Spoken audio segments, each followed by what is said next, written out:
Hello and welcome to Daily Reflection with Aneel Aranha. Today is the 24th of April 2018 and we're going to reflect on John 10:22-30.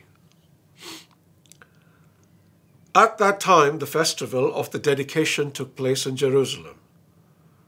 It was winter and Jesus was walking in the temple in the portico of Solomon.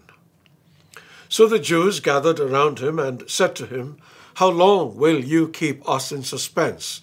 If you are the Messiah, tell us plainly." Jesus answered, "I have told you, and you do not believe. The works that I do in my Father's name testify to me, but you do not believe. Because you do not belong to my sheep. My sheep hear my voice, I know them, and they follow me. I give them eternal life, and they will never perish. No one will snatch them out of my hand. What my Father has given me is greater than all else, and no one can snatch it out of the Father's hand. The Father and I are one." The Gospel of the Lord.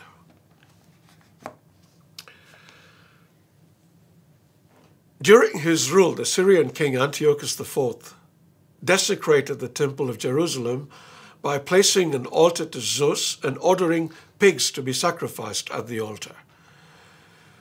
This led to a large-scale revolt led by Mattathias and his 5 sons. You'll find this story in the book of Maccabees.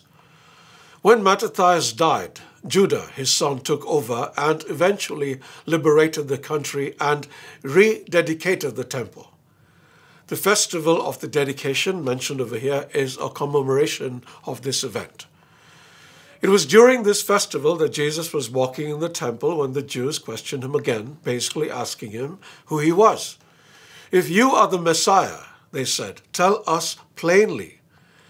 Jesus replied that not only had he told them who he was, he had also demonstrated with signs and wonders who he was.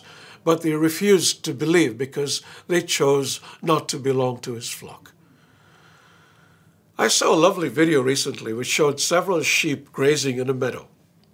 Passers-by were invited to call out to the sheep, but not one of them so much as looked up from their eating when they were called. Then the shepherd called out, just once, and all the sheep immediately stopped what they were doing, turned and followed him. How was this possible? Because they had been with the shepherd long enough to recognize his voice, long enough to know him well enough to understand that he was somebody they could trust, and then to trust him with enough faith to follow him wherever he led them. These are 3 characteristics that determine the relationship between sheep and shepherd. Ditto for the relationship between us and Jesus. As he says, "My sheep hear my voice. I know them and they follow me."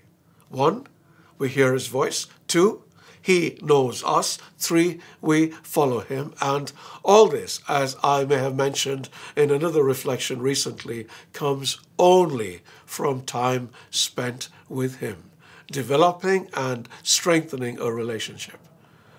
May you have a good relationship with the Good Shepherd. God bless you.